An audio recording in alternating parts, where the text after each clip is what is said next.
एक आउँदिन, दुई आउँदिन, तीन आउँदिन। आफै पका आफै घि। तैँले नपकाएर के म भोकै बस्ने हो र? ठुलो कुरा गरिदिरहेछ यार। होइन जोइटिङ रे चुरा परेको चाहिँ के बिहान बिहानै ढिन्डोरा मिचाउने गरी हल्ला गर्दैछस् त के भयो अहिले बुढीको रिस तलमाथि नपुग्नु परोस् नि मैले फेरि। पक्कै देखिन झोले तल अहिले म। अन्त बिहान बिहान यत्रो हल्ला गर्नुपर्छ ढिन्डोरा पिट्ने गरी के गरेको यो उहाँ महारानीले भात नपकाउने रे। अफिस जान ढिलो भइसक्यो।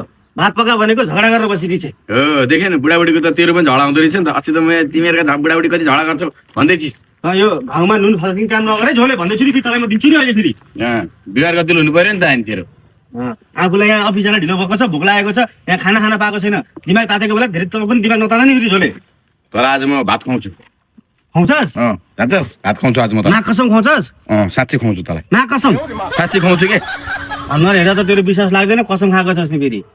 पक्का खुवाउँछस् नि? खुवाउँछु तँलाई म खुवाउँछु मिठो खुवाउँछस् नि? मिठो होइन त चार थाल भात तर एउटा कुरो मिठो भयो भने त चार थाल भात खाने काम नगरे फेरि बिचार फर्स्ट क्लास फेरि त्यहाँ भोक लागेर त फेरि थाहा हुँदैन म त आँखै देख्दिनँ नि फेरि। तँलाई म यस्तो दामी भात खुवाउँछु नि आज यस्तो दामी ठाउँमा लगेर यस्तो दामी भात खुवाउँछु तँलाई म हेर्छु खा दुईटिले खा टन्न खा म तँलाई भनेको थिएँ होइन पाइदिन्छु भने खा अब टन्न खा खाने यहाँ त मासु मात्रै आयो त भात खैदा नि। भात एकछिनपछि आउँथेन तर थपी खा ला दुई गर्न खा तर झोले यो यति मिठो मासु तँलाई कसरी थाहा भयो यो होटलको बारेमा?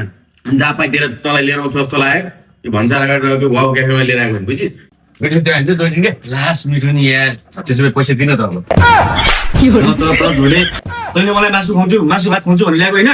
अनि खुवाउँछु भने त खुवाएन देखिनस् बिल दिन त अब झोले सङ्गत गर्ने खालको मान्छे त कहाँ आउँछ त?